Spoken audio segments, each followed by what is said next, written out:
Я бы назвал эту встречу творческой лабораторией писателя. Татар язучысының ижадханасы дип атар идем мин моны. Менә нәрсә ул татар язучысы? Татар язучысы ул тарихчы да, ул шагыйрь да, ул драматург да, ул эссеист да, күп яклап һәм тарихны да белергә тиеш. Менә без бер ягын алып карыйк бүген.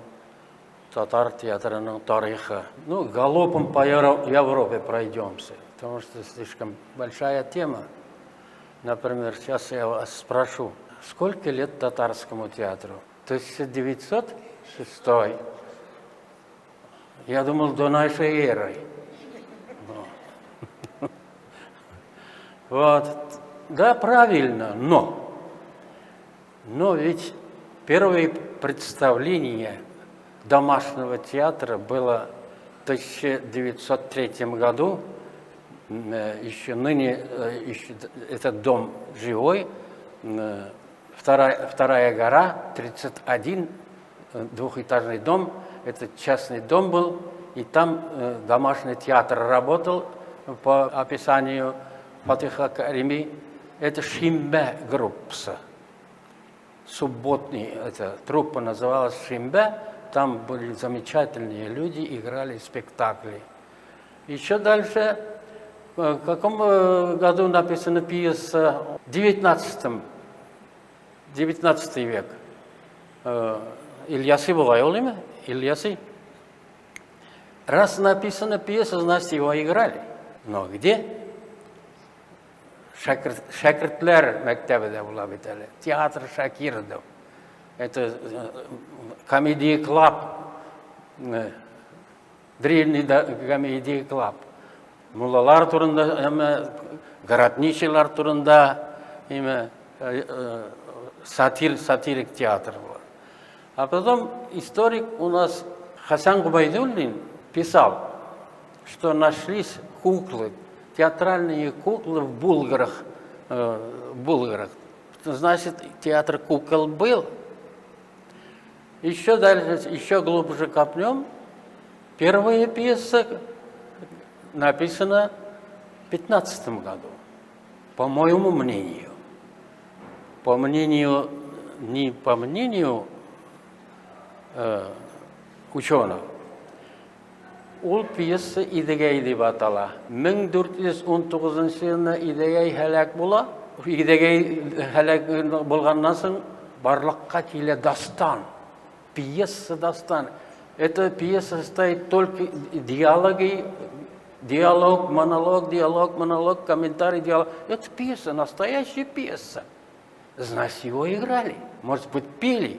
Еще глубже. В 1510 году шайбаниды прислали в подарок хану Мухаммад Амину, казанскому хану Мухаммад Амину, 2000 актеров с семьей, балалары көп бит индаларның, еме? Музыкантов, певцов, танцоров. При дворце работал театр музыкальный. Об этом пишет Бабур. Знакомый Бабур? Бабур Султан. Об этом пишет Шакир Абилов, татарский, татар галиме. Ул Нуры Судур деген китапта, аңа кіріш сөз алғанда, яза шул турда. Театр при хане, при ханском дворце, работал. Потому что все произведения, поэтические произведения пелись. Юсуф Зулейхадр, Андаевит Кур'ан поется, и таким образом Тахир Зухра поется, Саксак поется. Это музыкальный театр фактически. Площадные театры, да, акыны пели перед народом, гастролировали. Вот сколько можно копнуть. Еще дальше. Есть такой Эдуард Паркер, английский ученый, китаевед. Он жил в Китае при посольстве и в совершенстве изучил китайский язык, иероглифы, и писал о татарах. 7000 документов он переписал. 7000. документов, где о татарах подробно пишется. Это 1110 ел. 1110 ел. А первая татарская государственность построена на территории китайской, Северного Китая до нашей эры 209 году, до нашей эры. Татарское государство. Вот Эдуард Паркер выпустил книгу в 1885 году почти на всех европейских языках. «Тысячи лет истории», Эдуард Паркер, «Тысячи лет из истории татар». И в этой книге пишется,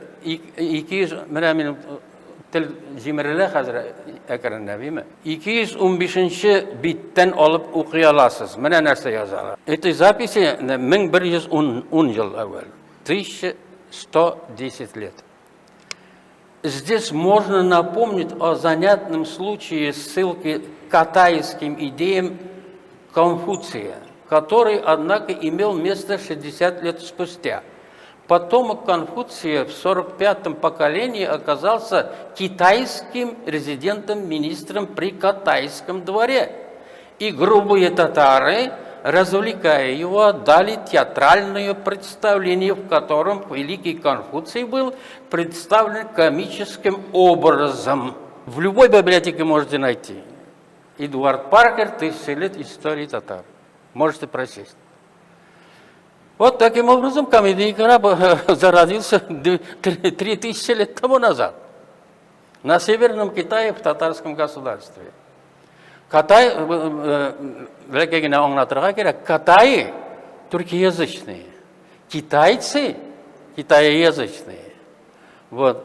Китайский министр, посол, приезжает к катайскому двору, и грубые татары показывают комедий клаб. И еще дальше. Конфуций 46-й сразу покинул театр, обидевшись, потому что его прапрадеда обсмеяли, потому что Конфуций был больше зур курсаклы булган, зур бурунлы, име Кытайлар менен хәтле бу зур алып хәтле кеше. Это сатирический театр был. И татары покинул театр и получил официальные извинения со стороны грубых татар. Документ. Пожалуйста, читайте. Таким образом, когда был построен татарский театр, организован татарский театр, можете узнать вот через эту книгу. Очень интересно. Очень интересно. На нескольких языках она вышла, на русском языке в Казани вышло вот это. На русском языке можете в любой библиотеке воспользоваться и прочитать об этом сведения. Ну, почему-то татарские татар галимләре моңа игътибар итмиләр. Ни өчен? Если какой-нибудь, допустим, русские склоняются, что этрусские были русскоязычными, в Италии, которые живут. Вот люди хотят быть древними люди и выдумывают неправду, фальсифицируют. Но этот документ,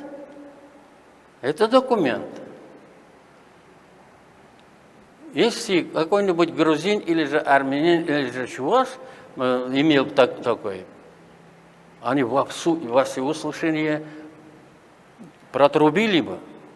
Без жуклавятавз. Значит, намного древнее. Потом В истории очень много фальсификаций. И в русской истории, и в татарской истории очень много фальсификаций. И в театральной истории то же самое. Это когда-нибудь мы подправим, конечно. В смысле, мы говорим, патриоты. Вот таким образом моя лекция очень не похожа на других лекций, потому что я удревняю истории татарского театра.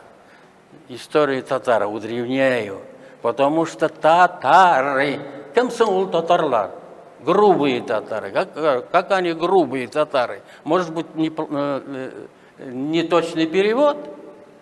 Есть белые татары, вот в этих документах, грубые татары, водяные татары есть. Там все написано. Монголы есть. Прочитал его докторский или какой-то Хасановый уже нету, живых. Бір хабар бар, короткий весть, что найдены куклы, может быть, они из Индии прибыли, может быть, и театр существовал, но тут можно, знаете, Ибн Фадлан, путешествуя, попал в Булгар, да? Он описывает, Ибн Фадлан, арабский путешественник, секретарь посольства, он описывает несусветные фантастические вещи. Допустим, кони летают по небу, огненные вулканы стреляют. Нету у нас здесь. Северное сияние нету у нас здесь. Не может быть и тогда. 1922 год. А я думаю, что это театр кукол. Он спутал. Ему показали, как послу Алмушхан, театр кукол, там можно лететь, кони летают, драконы летают, вулканы стреляют, много там шума, много там света. И он описывал, и же неправильно перевели. Северное сияние, там нету у нас никаких сияний, нету у нас никаких летающих коней. Только в сказке, а может быть он чистую монету принял вот это. Возможно. Или же неправильный перевод.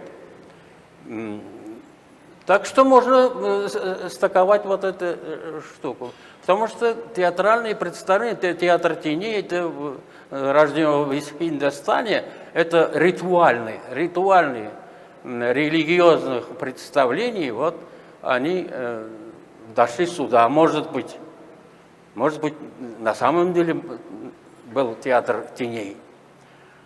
Театр кукол. Еще есть вопросы? Ага. Ну вот, теперь мы немного познакомились. Это мое мнение, конечно, потому что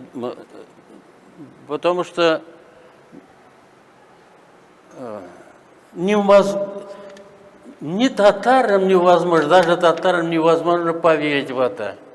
Но оно есть. Это надо проверять. А нас не пускают китайские архивы. А потом мы по иероглифу не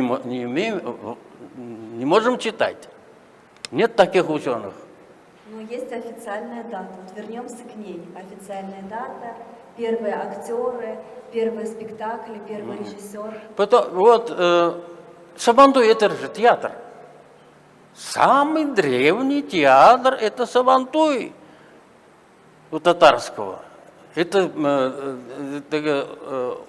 урам театра, уличный театр, массивный театр.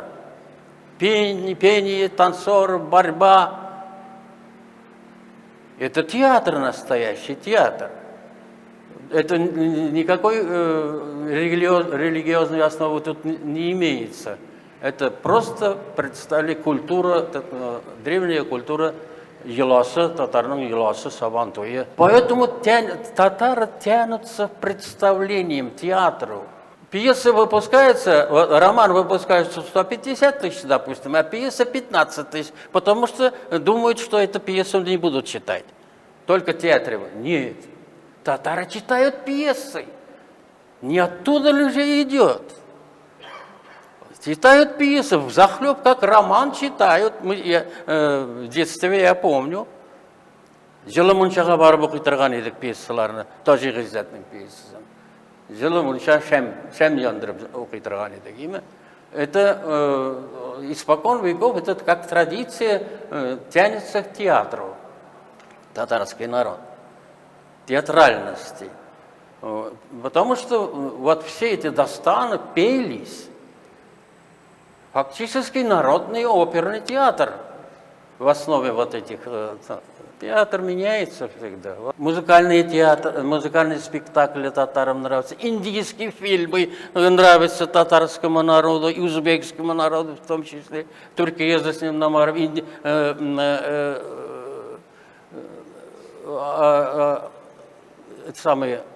Тянется к востоку. Галябану нравится. Зенгаршан нравится. Это испокон веков идет тяга к театру. Насчет Тинчуринского театра. Тинчуринский театр был уже передвижной театр. У него не было здания. 24 квадратных метра. Вот передвижной театр. 24. И то түбәсеннән қар яңгыр жауганда түбәсе үтәдер. При советской власти. Вот. И они гастролировали днем, ночью, зимой и летом на санях, на тракторах, а потом дали маленький учебный театр, 100 человек вмещается. А 100 человек вмещается, а театр надо кормить, это надо рентабельно работать. И они, бедные актеры, гастролируют, если даже на измыкании связок, все равно они пели. А потом вот Тинчуринский театр освободился, там тоже хорошо работали. А теперь вот этот театр, смотрите, уже идет, как говорится, к улучшению. Мы сейчас сидим не в Камаловском театре, а в Тинчуринском театре. Тинчурин первые пьесы написал, по-моему, в начале прошлого века. Вот это самородок. Марсель Салимджанов говорил когда-то: я на 3 столбах стою, как режиссер Островский, Накисамбат, Тинчурин. Потому что он все фактически поставил: Исанбата, Тинчурина. Вот что такое Тинчурин. А потом уже Туфан Мигнуллин. Там другие драматурги. Теперь национальный театр, тяга к музыкальным представлениям, я сказал, в основном раньше.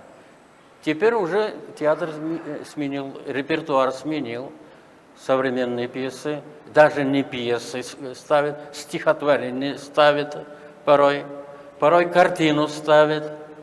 Нет пьесы, а спектакль есть. Тут разнообразие полнейшее. Например, 2 способа было в советском театре. Мейерхольд, Станиславский. Мейерхольд был условным. Комедия представлений, так называется. Клану театра. Мен қайғырам, міне бұл қылану театры. Қайғырмай ол емес. Қайғырған болып қылана, жылаған болып. Яғни утрированный представление. А Станиславский это ближе к жизни, переживаний, театр переживаний. Болгарский своими настоящими слезами плакала болгарская. Каждый роль, каждый раз прямо ручьем текли. Это Станиславский. Шерезан Сарамзахов по Станиславскому работал. Не знаю по Станиславскому, не знаю. Но некоторые перебарщивали. Например, Зенгершельне ими тракторлар шыққан уақытта пәрдеге тракторлар түсіріп ими мында битлеріне бір жағына реальный лица, бір жағында сатирический. Шулай тұрып сахнаға шығалар. Это условный театр, наигрышный театр, қылану театры. Бұл жаққа енді теге Станиславский системасы да эшләүчеләр, режиссерлар байтақ. Встреча была 4 года подряд, каждый день почти. Моя жена и моя свояченица ухаживали за Захидай Тинчурин до последнего вздоха, потому что за 90 уже не могла ходить даже в магазин. И моя жена и свояченица ухаживали за ней. Мунчакрталар иде, жуындралар иде, кірлерін жуалар иде, ашарға пішіралар иде. Мен қайбір шырақта командировкаға кетсек, жеке жолға кеткен болсақ, енді балдыз қарай. Мен шулай тұрып, а я сижу без дела. Они там кіравалар, ашарға пішіралар име, Захида апа сөйлей. Захида апа за Тинчурина турында сөйлей, мен аны сауам. Скоропись я придумал. Я не секретарь, не секретарь, как это называется? Секретарь, скоропись, не секретарь. А? Я сам придумал, сам себе. Тамгалар, блин, им еще, у меня магнитофон нет, бедный был. И я 4 часа слушаю, пишу вот такие каракули. Прихожу еще 4 часа, его переписываю, пока не забыл, потому что какой знак, я уже сам не знаю, через 2 дня я уже не смогу считать. И таким образом вот такая толстая книга получилась, ее вспоминание. Жимирльян Бахат Дибаталау. Документ, полностью документ, который рассказано Захидой Тинчуриной. Как они? 18 они были счастливцами. 18 лет. А когда Тинчурина сняли все уже, выгнали из дома Тинчурина, из собственного дома. Жена врага народа, на работу не брали. Не. Кішісінде яшау, кішінің аралығында яшау, десің ме? Міне мұнда Тинчуриннің емі бүтін нәрсесін біз сақладық. Олар уатылып біткен. Тинчурина неге жіберелер? Суғыш башланғыш қуалар, халық дұшманынан қуалар, суғыш башланғыш. Тинчурина тоже переселили в Чувашию. И она все вещи, которые касаются Тинчурина, она туда везла. Половина разбита, обратно половина разбита. Ну, то, что осталось, вот здесь, пожалуйста, сохранено. Это вазы, китайские вазы, часы и так далее и тому подобное. Только в 65 лет она получила однокомнатную квартиру, как пострадавшая в репрессиях мужа.